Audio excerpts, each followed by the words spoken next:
Everyone, welcome to MP classes. आज की हम क्लास में एक्सरसाइज 9.2 का क्वेश्चन नंबर 9 को सॉल्व करेंगे। तो चलिए क्वेश्चन को पढ़ते हैं और सॉल्व करते हैं। देखते हैं क्या कह रहा है क्वेश्चन।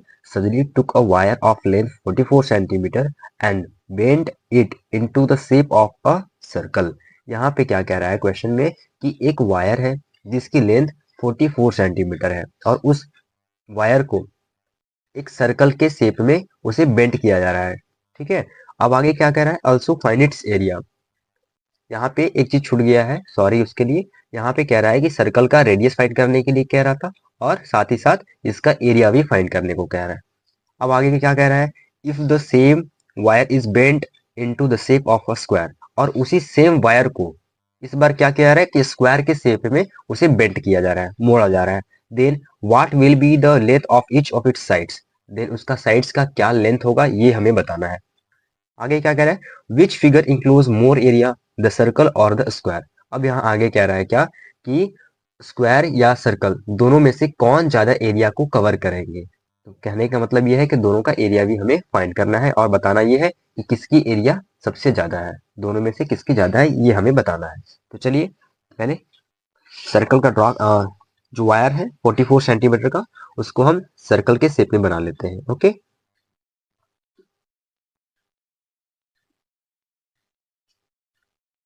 ये वायर है जिसको हम सर्कल के शेप में ड्रॉ कर लिए है। सॉल्यूशन लिख लेते हैं यहाँ पे। चलिए, तो सबसे पहले हमें क्या फाइंड करने को कहा है कि रेडियस फाइंड करना है इस सर्कल का। ठीक है, चलिए, तो इसका क्या दिया है, ये जो आउटर बाउंड्री होगा वो कितने सेंटीमीटर का होगा, 44 सेंटीमीटर का होगा। ठीक है, तो आउटर बाउंड्री ऑफ सर्कल क्या कहते हैं, उसे हम सरकमफ्रेंस कहते हैं। यहाँ पे लिख सकते हैं क्या कि circumference of the circle, circumference of circle equals to क्या हो जाएगा, 44 सेंटीमीटर। ठीक है, चलिए, सरकमफ्रेंस ऑफ सर्कल 44 सेंटीमीटर हो गया। अब इसका फॉर्मूला क्या होता है, 2 पाई आर। ठीक है, 44 सेंटीमीटर क्यों लिखे पता चल गया ना, क्योंकि जो आउटर बाउंड्री है वो एक वायर, जो गिवन वायर था उसी को बेंड किया गया है। ठीक है, और गिवन वायर का जो लेंथ है वो 44 सेंटीमीटर था, इसलिए हम उसे इक्वल कर दिए। चलिए, तो ये हो गया आपका 44 सेंटीमीटर। पाई आर को एज इट इज रहने देते हैं और 2 को डिवाइड के फॉर्म में ला लेते हैं। ठीक है, अब यहाँ पे हमें रेडियस कैलकुलेट करना था, पाई को अगेन इधर ट्रांसफर कर देंगे। तो ये जो है आपको कट कर कितना आ जाएगा, 2 to the 4 and 2 to the 4 means 22। और ये जो पाई है वो अगेन नीचे आया था डिवाइड के फॉर्म में, तो पाई को लिख देते हैं इस तरीके का। देखिए, ये हो जाएगा 22। पाई का वैल्यू क्या होता है, 22/7। ठीक है, तो ये जो हो गया आपका, इधर लिख देते हैं 22.7/22। 22 से 22 कैंसिल हो गया, बच गया आपका 7 सेंटीमीटर। सेंटीमीटर यूनिट दिया है इसलिए सेंटीमीटर में रेडियस आ गया आपका। चलिए, तो रेडियस निकल कर कितना आया, 7 सेंटीमीटर। ये हमें फाइंड कर लिए। अब आगे क्या कह रहा था, इसका एरिया भी फाइंड करने को हमें कह रहा था। तो अगेन इसका एरिया फाइंड कर लेते हैं हम। एरिया ऑफ द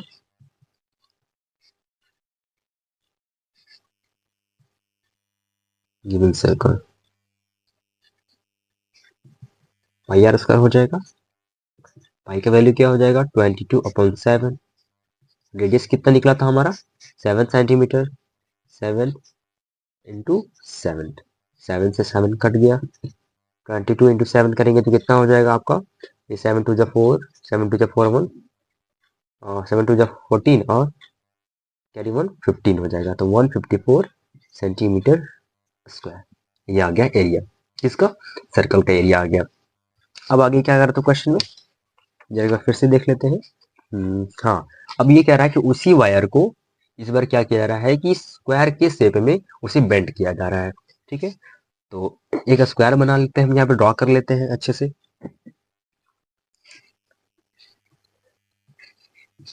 एंड ये आपका रहा स्क्वायर।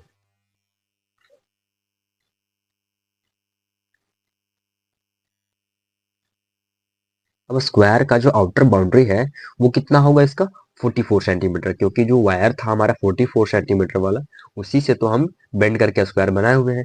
तो इसका जो बाउंड्री होगा, टोटल बाउंड्री का जो लेंथ होगा वो भी 44 ही सेंटीमीटर होगा। तो टोटल बाउंड्री को हम क्या कहते हैं स्क्वायर के फॉर्म में, उसे हम बोलते हैं पेरीमीटर ऑफ द स्क्वायर। यहाँ पे जो होगा perimeter of square, perimeter of square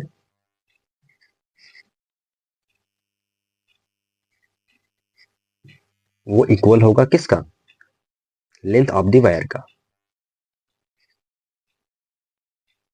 length of the wire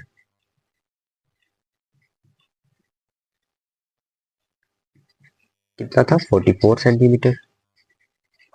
perimeter of square का क्या फॉर्मूला होता है, 4 इंटू साइड, साइड को एज इट इज रहने देते हैं, और 4 जो मल्टीपल के फॉर्म में है वो चला जाएगा आपका डिवाइड के फॉर्म में, ये कैंसिल हो गया, कितना आया 11 सेंटीमीटर। ठीक है, तो इसका जो साइड जो है, स्क्वायर का जो साइड है वो कितना आ गया 11 सेंटीमीटर का। ठीक है, तो हम जानते हैं कि स्क्वायर के सारे साइड्स इक्वल होते हैं, तो कहने का मतलब है कि जितना फोर साइड जो है इसका टोटल 11 सेंटीमीटर का ही होगा। कहने का मतलब ये भी 11 होगा, ये भी 11 होगा, और ये भी 11 सेंटीमीटर का होगा। अब चलते हैं हम इसका एरिया फाइंड कर लेते हैं। न्यू पेज ले लेते हैं।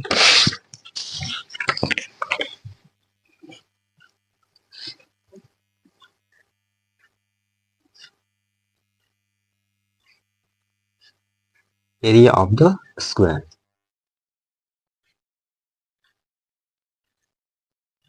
इसका फॉर्मूला होता है साइड इंटू साइड, या फिर साइड का square. Okay,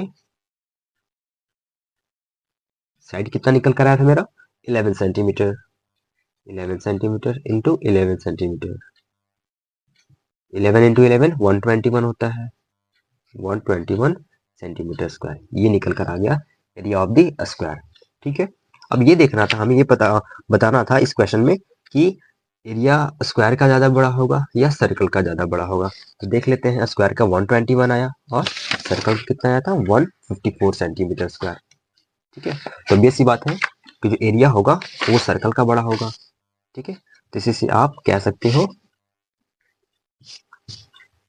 hence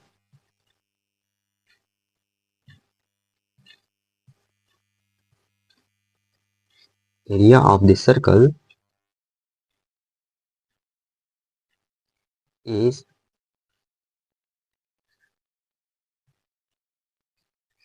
greater than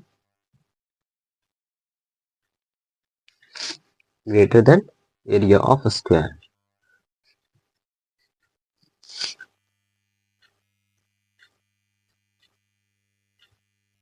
ये आपका फाइनल आंसर।